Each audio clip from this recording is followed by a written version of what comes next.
Up next on American Restoration. This is an old cannon that I have. Holy crap, it's cool. And as I'm looking at this, it's missing this cap, so we're gonna have to make something to make it fire and also make sure it's totally safe. Hey guys, Kelly and I have been talking about doing an auction. Auctioneer, 100%. That's all me, man. No. If I let one of these guys run it, we could destroy business. But family's family, so I guess I gotta let them try. So what can I do for you? Well, we'll take you back in time here, back to the Italian countryside. Let's see what you got. What is that? It looks like a But sometimes I'm just as surprised at the cars they drive. Look at this thing. Damn. Hi, how are you? Hey, how you doing? Nice car, that's very Thank cool. you, thank you. It is pretty It's got sweet. the antenna, it's got the Kleenex holder in it, it's got the pipe holder, it's got everything. Yeah, this is a 57 four-door Bel Air. Right, it's cool. Well, I have something in the trunk I want to show you guys. Let's see what you got. What is that? Holy crap. This is an old cannon that I have. Wow, it's cool. All right, so let's take this out. I'm gonna bring it over here. Okay. Where did you get this? Well, this here is actually a device that my grandfather used to use. Okay. He was a parade marshal in Niagara Falls, New York. This thing would actually go boom, and all the people would know that the parade was about to start. That's cool. It was just a bang, and it just bellowed down the whole road. I mean, that's the fondest memories I have. It's amazing to think that cannons and stuff have been around since the 1300s. You know, cannons in the beginning, they shot rocks. Can you imagine that hitting you? Like some Flintstone stuff. Right. So what do you want to do with this? Well, I'd like to use it for a signal cannon. Gotcha. I do a benefit car show every year for law enforcement or fire officials that have a terminal cancer. Wow. I would like to use this as a call, just like my grandfather would, but I want to use it for a call to trophies. Time to come get your trophies, man. Gotcha. I think this is so cool that this guy wants this restored.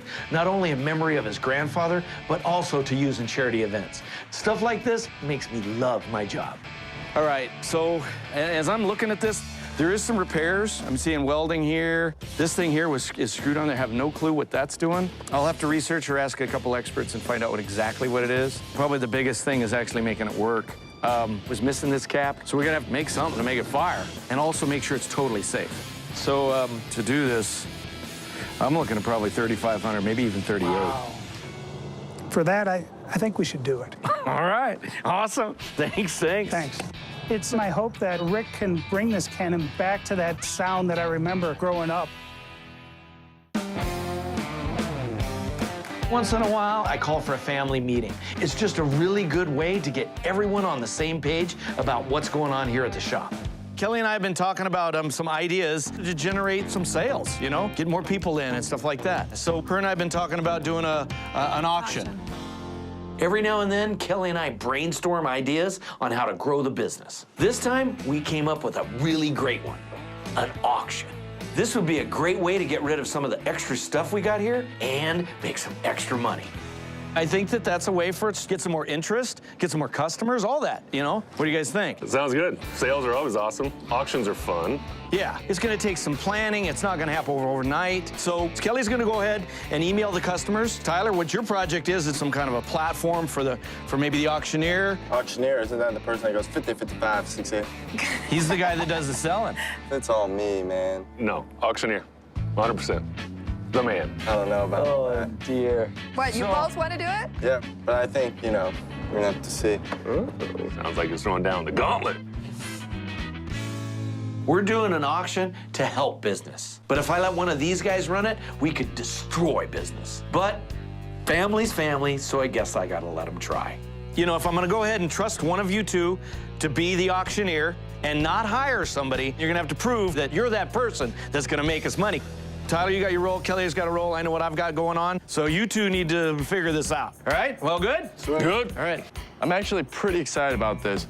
Being an auctioneer would be sweet. And you know, since Tyler's foreman and Ron's been going on a lot more picks, this could be the way I could step it up at the shop. Ron, you're gonna have a chance. We'll see. Good luck.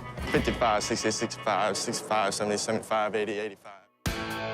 Tyler and I are already busy getting ready for our first auction, but we can't lose sight of our bread and butter, and that's every customer that comes into the shop. Rick Dell, how are you? Good, how are you? Good, I'm Dan. Dan, good to meet you. This is my son, Tyler. Tyler, pleasure to meet you.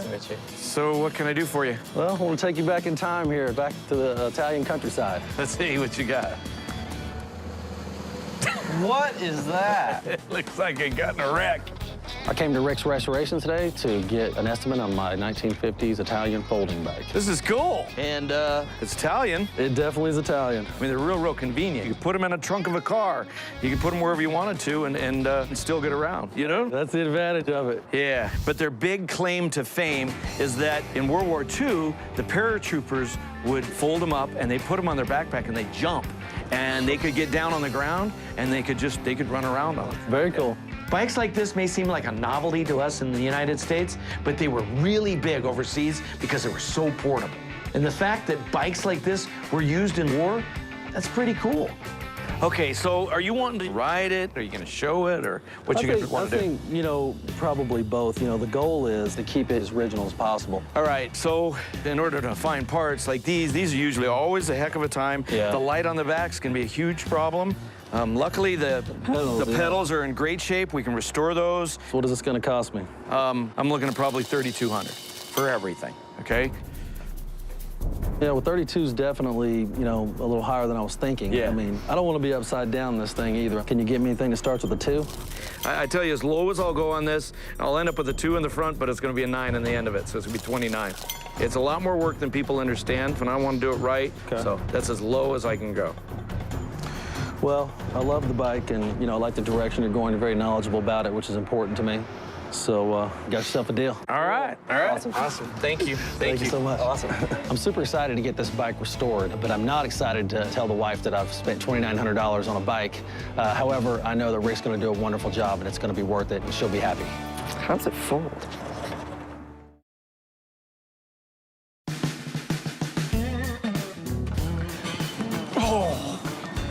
Luckily, it's a little cannon. Earlier, a customer brought in a small cannon that he wants to get restored. It's missing some important parts, and he wants it to fire. So I'm taking it to my friend Doc, who's a gun expert, to figure out exactly how I can fire this thing off safely. Hey, what you got there, Rick?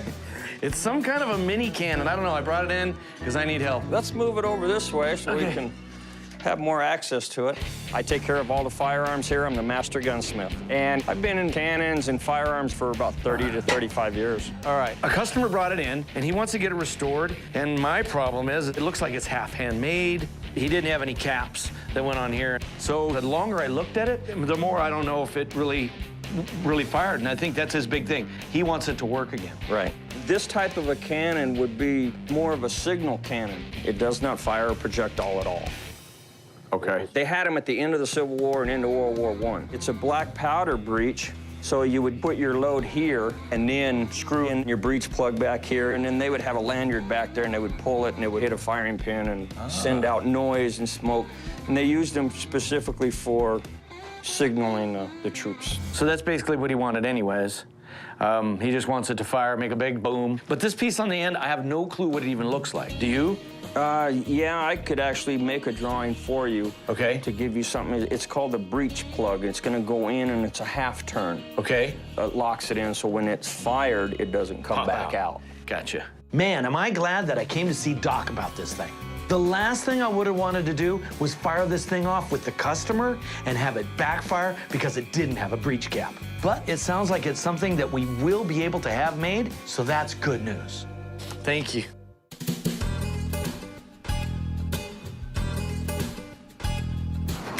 One more 3, giving me 3. Who's got 4? So! Rick and Kelly want to have an auction at the shop, so Brettley and I are hanging flyers to help spread the word. My brother said he might give Brettley or me the chance to be the auctioneer, depending on who does better. I think I've got this in the bag, but this might be a good time for me to check out my competition. Let's hear what you got, man. Let's hear your auctioneer voice. All right, folks, we have a phonograph here. We're gonna start the bid off at $5. $5 good? You start low, dude. Bradley's skills were lacking at best. I can't wait for this audition. I'm gonna stomp him. Hey, Rick. Hey! Warm enough for you out here? Yeah, it's a little warm. How you been, bud? How are you, bud? Good to see you. I came to Rick's Restoration today to pick up my Italian folding bike. So you ready to see this thing? I am, man. I'm looking forward to it. I'm pumped. Yeah, it came out pretty awesome. Everything is really awesome, actually. It was an absolute mess when I dropped it off, so. Yeah, it had some issues. I gotta go get it, though, so stay here, stay excited. I'll be right back. All right. When I dropped off this bike, it was in terrible shape. I'm hoping that they were able to match the colors, the tires, and most importantly, keep it in budget. Okay, you ready? I'm ready. Oh, man. Unbelievable. Is it looking Italian enough for you now? It is, man. I'm ready for the Italian countryside. This is amazing. I was just absolutely floored. The colors, tires, brakes, everything. It's absolutely amazing. What do you think? It is unbelievable.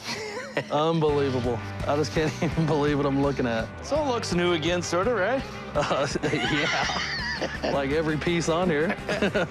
Bicycles are like watches. You know, there's a lot of parts that have to go back together exactly right, or it just doesn't work. So each one of these wheels come off, but then they have to be torn apart. But these spokes all have to be trued, and they got to be tight in here in order for the wheel to go straight. It's spot on. I mean, it's just unbelievable. And the color, you found the color found too? the color, yeah. There's portions of the bike that weren't faded, and you saw the original color. So before we took and sandblasted the whole thing out, we went and matched the paint. And then you just take two colors and you mix them together till you get just this color exactly. It's spot on. Rick was able to pull together all the details so perfectly.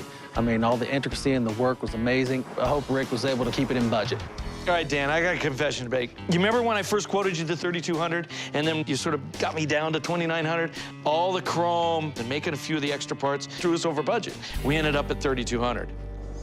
Well, it did just get about 10 degrees hotter here for sure. Yeah, I don't want you to hit me over the head with the bike, but I just got the bike finished. I just crunched the numbers, you know, and because I didn't call you, and I don't want to hit you with that at the very last minute, I'm going to give it to you for the 29. So, you good with that? Well, that's great, Rick. I really appreciate you you doing that. Okay. And the wife will let me come home tonight, which is a good thing.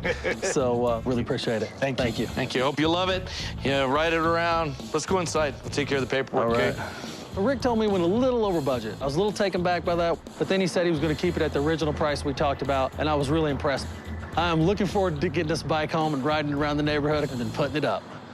All right, guys, we're gonna have an auction off. Let's do it. Okay? We're getting ready for the first ever auction at Rick's Restorations, and I'm super excited. Ron and Bradley have both been battling to be an auctioneer, and I can only figure one way to settle it. So I'm gonna pick an item, and you two are gonna auction it to us, okay? And we're gonna see how you do. And the guy that sells it the best is gonna be the guy that gets the job. Start the tricycle. All right, age over beauty, Ron. It's time to draw first blood. I'm gonna show this kid who's boss. All right, up for auction today, we have a 1950s tricycle. All right, beautiful original condition. Let's start the bidding at $500. $500 for this tricycle. Is that restored? That's a motion, sir. $500, $500 right there. $500. We got $500. Sit down. 550, 550, 550. Sir, if you're not gonna bid, then stop playing with yourself, whatever you're doing over there. Stop doing it. That's a motion, 500. You all got 550, 550. Anybody 550? 550 right there. 600, 600 anywhere, 600. Final call. Sold to the big dude in the middle there. $600. I'll take my scooter. I think it was 550. You didn't get 600. I try to make an extra 50 bucks for you. I'll give it to Ron. That was pretty good, but I have what it takes to top him. Bradley! What? You better bring your game, buddy. Bring it. All right, we're gonna start with this freaking Airstream trailer. You got the AC up top. How's the inside? Just like everything else here, it looks like crap, but I mean, we can work with it. So we're gonna start the bid at 500. I mean, 500. You can't buy a lawnmower for 500. Come on. Yep, there we go. 500. Do I hear 550, 550, 556? Come on, 650. Do I hear 650? I'm in. He's got it for 650. Come on now. Who's got it for 7? Who's got 7 1/4. 7 1/4. He's stepping it up. 750. Do I hear? 1,000. Oh, 1,000. Do I hear 1,150? I'm going 1,200, and anybody that outbids me has to actually come out with the cash in their pocket, because I want to own that trailer. I'm out. Sold to the guy who actually owns a trailer. Put a stop to that. Both Ron and Bradley did a great job, but this isn't an easy decision. I still have the option of going with a professional auctioneer, so I really got to think about what to do. We've got to make money, so I got to decide which one of you is going to make us the most money, okay? But you're both definitely on the path. Nice. On the path. What's the most efficient way to salvage an old, rare rubber tire? The answer is C, glass bead it. Here at the shop, a lot of the projects that we get in are like pedal cars and tricycles that the rubber is actually mounted to the rim. There's no way you're gonna get it off. So what happens is when you glass bead it, you're basically glass beading the rubber and the rim, and as long as it's in decent shape on the outside, it's gonna look almost brand new when you're finished. We've been busting hump on this auction, and everything's coming together. In my business, you gotta try things like this to keep growing. But you can't let that affect the other projects going on. The signal cannon we've been working on is ready to go. So now we're on our way to hopefully blow the customer away. I wanted to be able to take this cannon somewhere where we can be loud and not cause any disturbance to anybody but the fish. I mean, here we are up at the Kimball's Boy Scout Ranch, and it's gonna be awesome firing Rich's cannon up. This is a nice place out here to shoot off a gun, huh? Really cool. It's a cool place. Want to go swimming. One of my biggest concerns is safety. So I brought in two of the best guys I know of to make sure that this thing fires off safely. Hey, Rich. How you doing? Good seeing you again. Good to see you, man. You got yourself a little escort down here. I know, isn't that nice?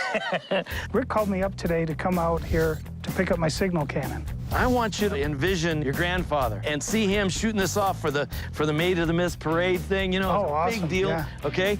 All right, here we go, Bradley. 1, 2, 3. Oh, man, look What do at you that think? thing.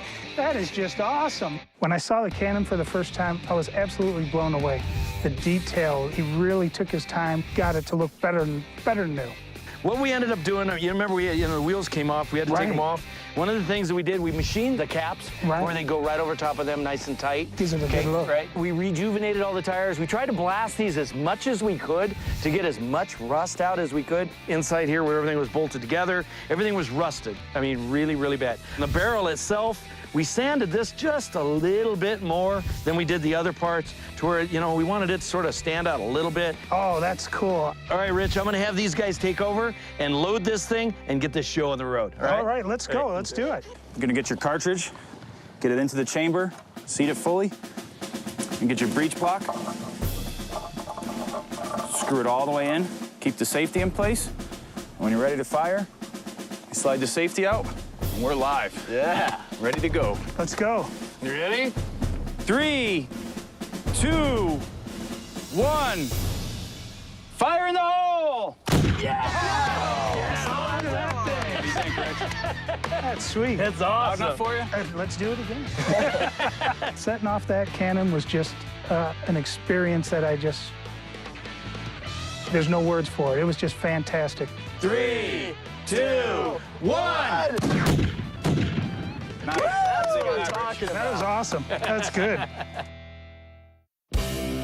Today is our first auction here at the shop, so we have no idea if it's really gonna make us money. So why should I drop cash on a professional when I got two guys ready and willing to do it for nothing? Did you find yourself something to eat? Yep. All right. You're gonna need your strength today for what you're about to do. Brelly, Yeah. you're the auctioneer. No way. Okay. Really? You're it. I'm picking Brelly because I really think it might be his time to shine here at the shop. Man, I done made 3 times the money for Rick on this. If Brentley drops the ball, Rick better not come crying to me. There's a lot of stuff out there. I do not want to lose any money. So don't biff this up, okay?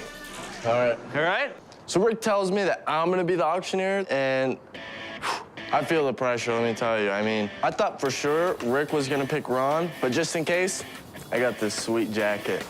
Hey, everybody! Holy smokes! Come on in. Find a seat. We rounded up our best clients and even found some new ones. It's the perfect crowd to really see if having an auctioneer will help business. All right, guys. So we're gonna start the auction off with the early model 1950s Vendo 72, nice and cold. Right here, 2,500, 2,500, 2,500, 25 right here, 30, 30, 30, 3 right there in the front. Got 4, do I hear 45? You wanted more than 45, that. 5, 5, 5, 5, 5 and a You half. wanted more than that. Do I hear 6? Do it's great. 6. Come on. 6 and a half, 6, 6, 6, 6. 7, do I hear 7? 7 in the front, 7 in the front. Going once, going twice. Sold to you, you got it. All right. Coca-Cola not included. There we go. Up next, we have a Mills 1930 slot machine. So we're in the middle of the auction, everyone's bidding. I mean, numbers just flying out of my mouth. I mean, I had to just kind of take a second, bring it back down. My heart was going. But then we kept going. Then we kept going with numbers. I mean, it was cool. It was fun. 5,500, you got. Do I hear 6,000? 6,000. How you feeling about it? 6,000 down. Come on. Don't be shy. Do I hear 65? 65. Once Bradley got the hang of it, this thing's really getting going. We sold a Coke machine for $7 grand, a radio for $1 grand, Sold. You got it. a really cool slot machine for $8,500, Do I hear 11,500? 11.5, that's nothing, man. Do it. You gotta have it. 11,500. Good, good, good. 11,500. and we even sold a visible gas pump 12 grand. for $12,000. Sold. You got it. For $12,000 to the gentleman in the back. This thing was such a success. For our first auction, Bradley, I think you did a great job. I think we all, as a team, did pretty good. I liked how they Yeah, bid they were in against the each crowd. other. That was good. They were trying to get everyone to bid. Yeah. I'm ready to plan our next one, and it's gonna be bigger and better every time. Let's go in. 1, 2, 3, family! Woo!